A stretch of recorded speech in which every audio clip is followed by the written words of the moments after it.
So the next topic we're going to look at tonight is evidence-based practices and the fidelity of implementation.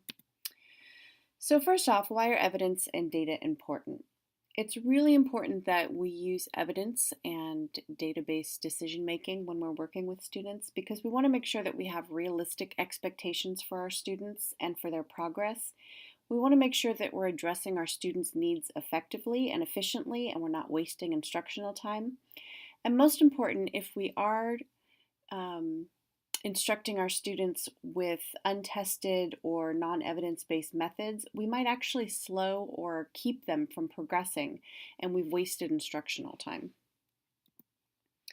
So, just a reminder, evidence based practices are peer reviewed publications. They can be replicated in many different settings. They have the same outcomes whenever they're replicated. And there's a progress monitoring component so that students can be monitored to see if they're benefiting from the instruction. So why do we have to use evidence-based practices? No Child Left Behind and now Every Student Succeeds Act and IDEA all mandate that we use evidence-based practices in our classroom. Evidence-based practices maximize outcomes. They're based on data. They're good professional development for us as professionals, as educators, and they work in concert with just basic good teaching techniques. Something important to consider when you're thinking about EBPs is when you're talking about response to intervention. If you are working in a school setting where special education identification is based on tiered interventions and no longer on IQ discrepancy score and achievement scores, then it's really important to know that learning disability identifications that are based on RTI are invalid if evidence-based practices are not used on all three tiers. So what are evidence-based practices? Over time, they've been called many different things. They used to be called best practices, and then recommended practices, and then effective practices. But the problem was we didn't know who this was according to, what the basis for this information was. Because of this, many ineffective practices were and still are promoted through marketing materials. And then because of that, teachers often become mistrustful or don't research their own practices in their classroom because they don't think anything works that effectively because of these labels. A term that's often thrown around now is research-based practices, and you'll see this a lot on websites and marketing materials for different programs. It's close, but it's still not enough. It means that research has been done, but generally it doesn't specify what type of research, the quality of the research, and the quantity of the research. And a lot of times a research-based practice, when you actually read the research that's attached to the website or the program, it actually says the program doesn't work, but they've hidden that and marketed it as quote-unquote research-based to get school districts to purchase their program. So evidence-based practices are all supported by trustworthy research. They are based on experimental studies that are of high quality. There are multiple studies in effect. They have meaningful positive effects for students. And it's important to know that evidence-based practices applies to curriculum and it applies to strategies. It does not apply to frameworks such as universal design for learning, inclusion. These are educational philosophy ideas that we implement. So for example, on the What Works Clearinghouse, the activity that you're going to complete this week, you're going to be looking at reading or math programs based on the What Works Clearinghouse recommendations.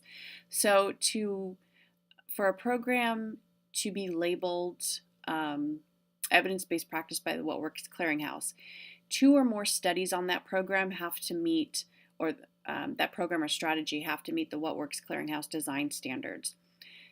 Those studies have to have 50% positive effects. They can't have any significant negative effects on student achievement. And there has to be a medium-large extent of evidence, meaning it's more than one study in more than one setting, and the total number of students between either several studies or multiple single case studies, it has to be completed on at least 350 students total, or in 14 general education classrooms. So as evidence-based practice practitioners, we, as teachers, we know that we're always up on the current research, that we know how to select curriculum for diverse learners. We know how to collect data on students and see how they're progressing. We always stay open to new research, and we know how to enhance our instruction with EBPs. So when we are selecting evidence-based practices, the first thing we need to do is match between the research that we find and the outcome we want for our students. We want to make sure that the evidence-based practice, the studies that were done, match our student demographics. If we are dealing with a high population of high poverty second language learners, we want to make sure that the studies were done on students that match those demographics.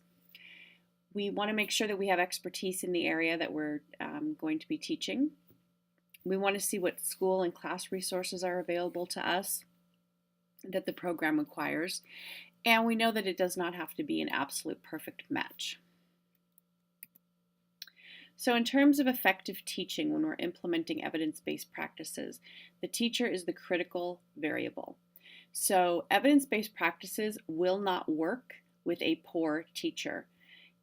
A teacher who does not implement a evidence-based practice properly and is a poor teacher basically invalidates the effectiveness of the program. So to be effective teachers, we have to make sure that we're teaching with enthusiasm, we're teaching with quick pacing, that we're reinforcing students positively, and also we're differentiating, and that we're using things like universal design for learning frameworks. So in terms of fidelity of implementation, this is an idea that you have to implement the program with fidelity, meaning just the way that it is outlined in the materials, and you have to implement with fidelity in order to expect positive effects. And there are usually adherence checklists, and so it's good if you are implementing a new program that other teachers observe one another and use adherence checklists to make sure that they're implementing the program properly. So in terms of flexibility and fit of evidence-based programs, believe it or not, they've done studies and shown that teachers that are so strictly adhering to a strategy or curriculum, they may actually end up decreasing the effects. It's important that as you get comfortable with an evidence-based practice that you do create adaptations to fit student, teacher, and school needs. It's just that you can't change the critical elements of the program. So if it's a reading program, and every day you go through the 5 areas of reading their activities, that would be a critical element. That would be something that you would not be able to change, that would change the outcomes of the evidence-based practice. So we want to look at the fit for our classrooms and also be flexible with adaptations, and sometimes that can be tricky. And usually after we've gained experience with the program, we're able to make appropriate adaptations. So here are some examples of acceptable adaptations that you can make to an evidence-based program or practice that don't change the outcomes. You can change the language, you can translate things for students and modify vocabulary. You can replace images to show children and families that look like your students to make it more culturally relevant for them. You can replace cultural references so that they're more meaningful for your students. You can modify some aspects of the activities, such as physical contact if you're trying to avoid that with your students. And you can add relevant evidence-based content to make the program more appealing. What you don't want to do is change those critical elements. So you don't want to reduce the number of length of sessions or how long the students are in the program. You don't want to lower the level of engagement with the students. You don't want to take away key messages or stop working on skills that they've learned. You don't want to take away topics. You don't want to change the approach. You don't want to have someone implement the program that's not adequately trained or qualified. And you want to make sure that you have enough staff members when you're implementing the program. So an important part of an evidence-based practice is the evaluation piece. Part of this is curriculum-based measurement, otherwise known as progress monitoring. And also you want to collect data on implementation, how closely you're following the program, and if your teaching is effective. And those should all be built into the program that you're using. And then with that data, you can make data-based decisions. If you find that the program has been ineffective, you have to look at, have you implemented it for enough time to really see change? Is your teaching effective? Have you been very careful and implemented it with fidelity? Have you made sufficient adaptations, or do you think you need to change a few more things to make it more relevant and culturally meaningful to your students? And what if you have a student that's a non-responder? And we're going to talk about those on a separate slide.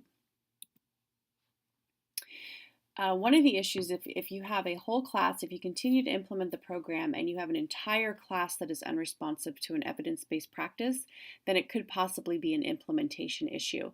And that is where you'd want to bring in some sort of coach or mentor to help you kind of figure out and observe and see where the problem is. And the other issue is some students just need more practice. A lot of our students in special education, they are going to need 10 to 30 times more practice than peers to learn new information. So it may just be sticking with it and trying again and giving them more time with the information and the skills you want them to learn. So with these particular students, we need to do a little data-based individualization. So the progress monitoring piece is built into an evidence-based practice when we're collecting data and scores on how a student is doing. So then we can make adaptations to the intervention, and we can then progress monitor again. If they're still not responding, then we can look at some sort of different sort of assessment for that student to try to figure out maybe what's going on, and cycle back around until we find something that works. So a couple things that we need to be careful of with evidence-based programs. First of all, there are no guarantees.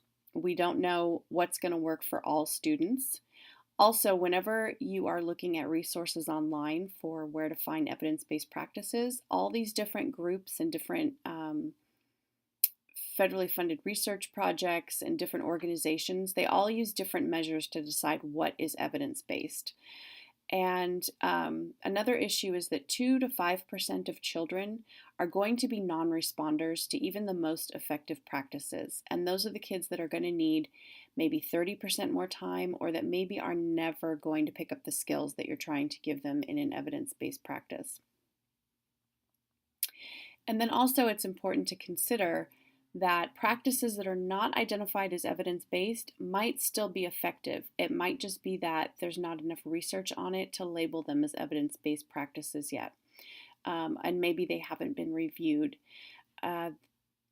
Also, multiple high-quality experimental studies may show that the practice has little, no, or negative effects.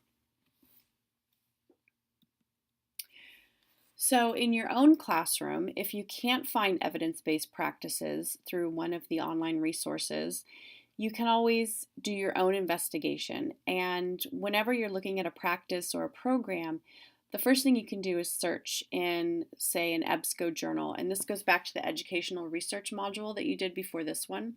You're going to look through peer-reviewed journals and search for that strategy or program. And can you find any research in those journals? Does the program or practice have an assessment of how the student is currently doing? Is there a data collection and progress monitoring measure? Are there measurable outcomes in the program or the practice? And then you have to look at what are the benefits and the limitations of the program or the practice. And then also, how do those, do the benefits outweigh the limitations if there are any? So lastly, this is a list of many different websites that you can use to find evidence-based practices. These are also posted on Blackboard for you to link to. And this week for the discussion board question, you can choose to take a look at these if you'd like. Okay?